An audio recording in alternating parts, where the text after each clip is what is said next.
નમસ્કાર ભાઈઓ તથા બહેનો, સ્વાગત છે તમારું દિલથી આપણી આ યુટ્યુબ ચેનલમાં। તો ગુજરાત રાજ્યના પેન્શનરો અને કર્મચારીઓને જે દિવાળી પહેલાં સૌથી મોટા ખુશખબર મળ્યા છે તેની આજે આપણે વાત કરવાના છે।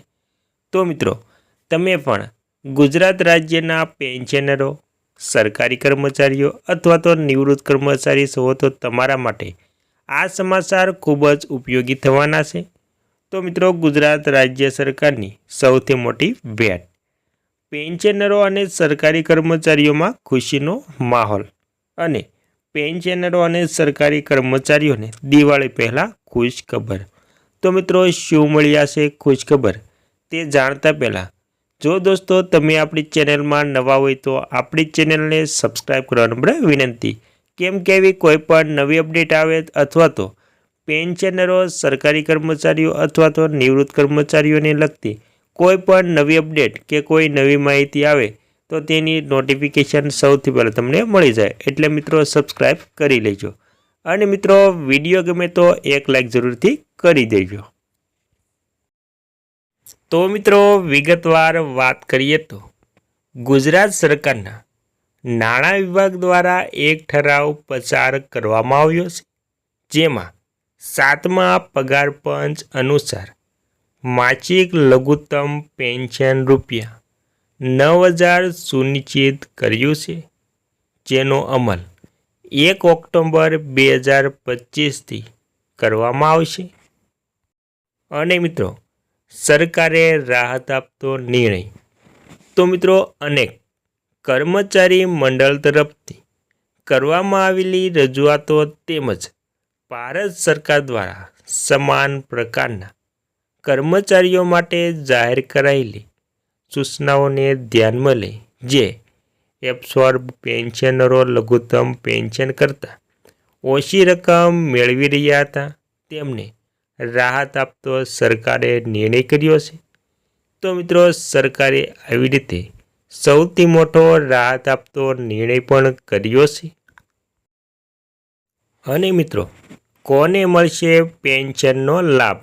તો ગુજરાત રાજ્યના આ ઠરાવ મુજબ જે કર્મચારીઓ રાજ્ય સરકારના જાહેર સાહસો, બોર્ડ કે કોર્પોરેશનમાં કાયમી ધોરણે સમાવિષ્ટ થયા છે અને 7મા પગાર પંચના અમલ છતાં માસિક ₹9,000 કરતાં પણ ઓછું મેળવી રહ્યા છે તેવા કર્મચારીઓને હવે લઘુત્તમ ₹9,000 જેટલું પેન્શન ચૂકવવામાં આવશે। આ લાભ તારીખ 1 ઓક્ટોબર 2025થી રોકડમાં મળશે તેમજ પહેલાંના સમય માટે આ લાભની ગણતરી નોશન ગણવામાં આવશે।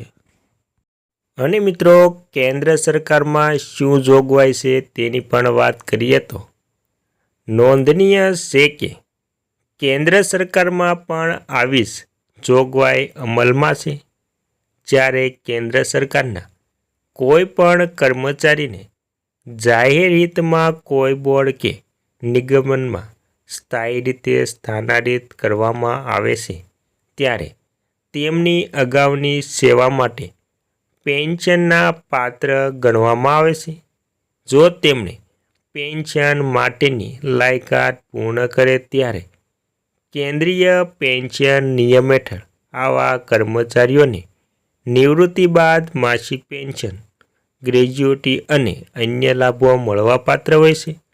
તો મિત્રો, આવી રીતે કેન્દ્ર સરકારમાં પણ મોટી જોગવાઈઓ હોય છે જેને હિતમાં કોઈ બોર્ડ કે નિગમનમાં સ્થાયી રીતે સ્થાનાંતરિત કરવામાં આવે છે। અને મિત્રો, હવે વાત કરીશું કે મોંઘવારી ભથ્થામાં કેટલો વધારો થશે તો પેન્શન અને પગારમાં કેટલો વધારો થશે? તો મિત્રો, કેન્દ્ર સરકારે દિવાળી પહેલાં પોતાના કર્મચારીઓને એક મહત્વપૂર્ણ ભેટ આપવા માટે તમામ વ્યવસ્થા કરી લીધી છે। સરકાર દિવાળી પહેલાં જુલાઈ 2025 માટે મોંઘવારી ભથ્થામાં વધારો કરી શકે છે? તો મિત્રો, શું કેન્દ્ર સરકારે દિવાળી પહેલાં પોતાના કર્મચારીઓને એક મહત્વપૂર્ણ ભેટ આપવા માટે તમામ વ્યવસ્થા કરી લીધી છે. રિપોર્ટ અનુસાર આ કર્મચારીઓને હાલમાં 55% મોંઘવારી ભથ્થું મળે છે. જો વધારો જાહેર કરવામાં આવે તો તે 3% વધીને 58% થશે. હવે મિત્રો વાત કરીશું કે 50 લાખ કર્મચારીઓને થશે મોટો ફાયદો. તો મિત્રો આ નિર્ણય લાગુ થયા પછી 50 લાખથી વધુ સરકારી કર્મચારીઓ અને 65 લાખ પેન્શનરોને ફાયદો થશે. સરકાર દર વર્ષે 2 વાર મોંઘવારી ભથ્થામાં વધારો કરે છે. પહેલો વધારો જાન્યુઆરીમાં અને બીજો વધારો જુલાઈમાં અમલમાં આવે છે. આ વર્ષે પહેલો વધારો પહેલેથી જ જાહેર થઈ ચૂક્યો છે અને જુલાઈમાં વધારો હજુ સુધી લાગુ કરવામાં આવ્યો નથી. તેથી અટકળો પ્રવર્તી રહી છે કે આ વધારો દિવાળીની આસપાસ થઈ શકે છે અને મોંઘવારી ભથ્થામાં 3%નો થશે વધારો. તો મિત્રો કેવી રીતે થશે?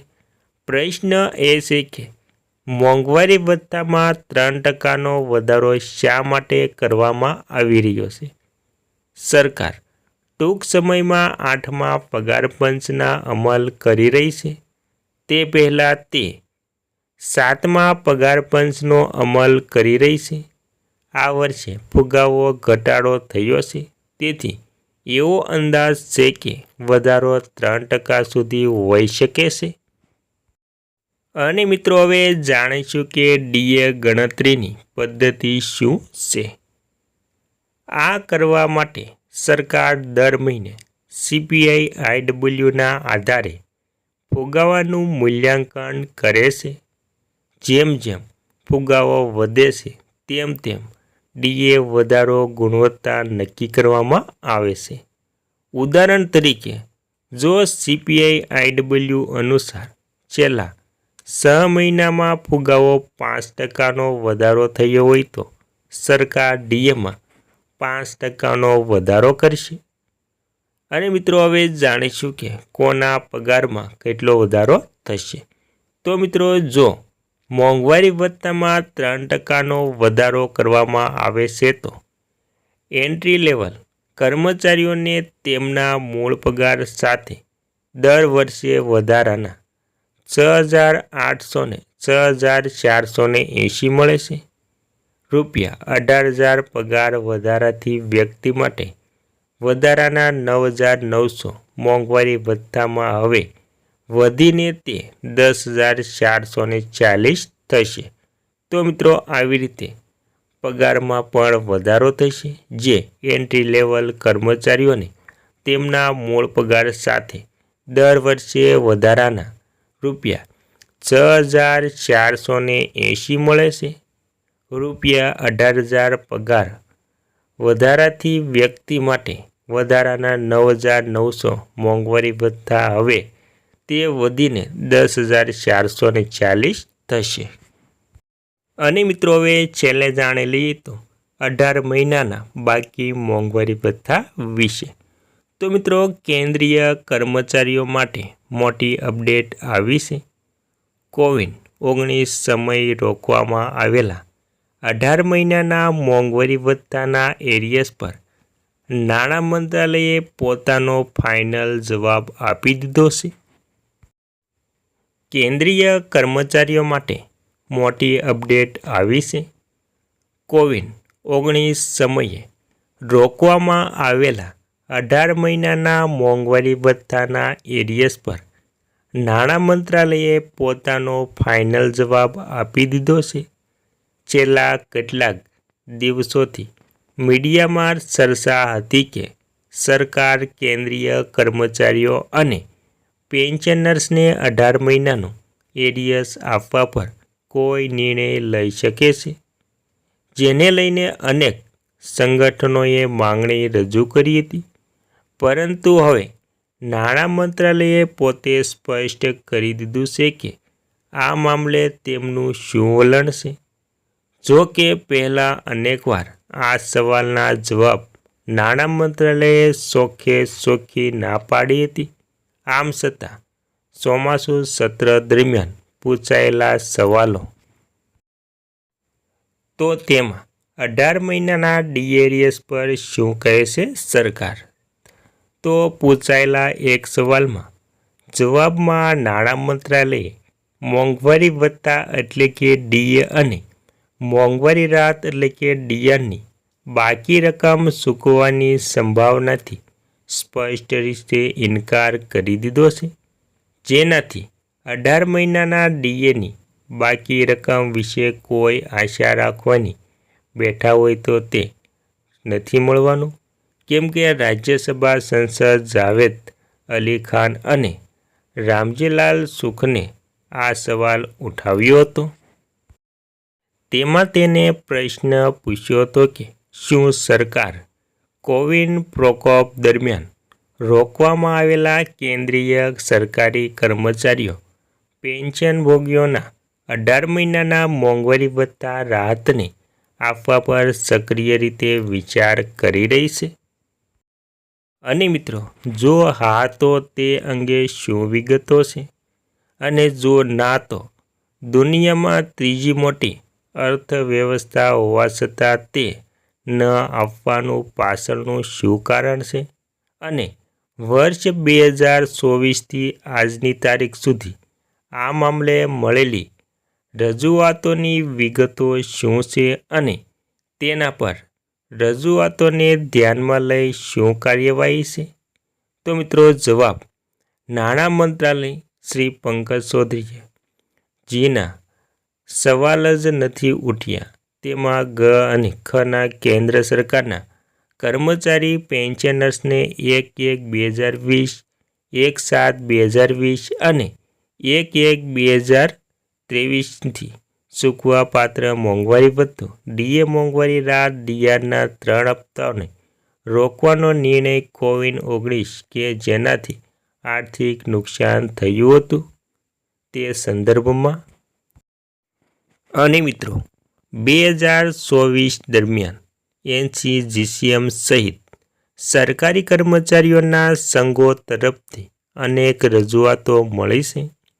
2020માં વૈશ્વિક મહામારીની પ્રતિકૂળ નાણાકીય પ્રભાવ અને સરકાર દ્વારા કરાયેલા કલ્યાણકારી ઉપાયોના ભંડોળો પર નાણાકીય વર્ષ 2020-21 બાદ પણ રાજકોષીય નુકસાન થઈ રહ્યું હતું. આથી મોંઘવારી ભથ્થા મોંઘવારી રાહતની બાકી રકમ ચૂકવવાપાત્ર ગણવામાં આવી ન હતી.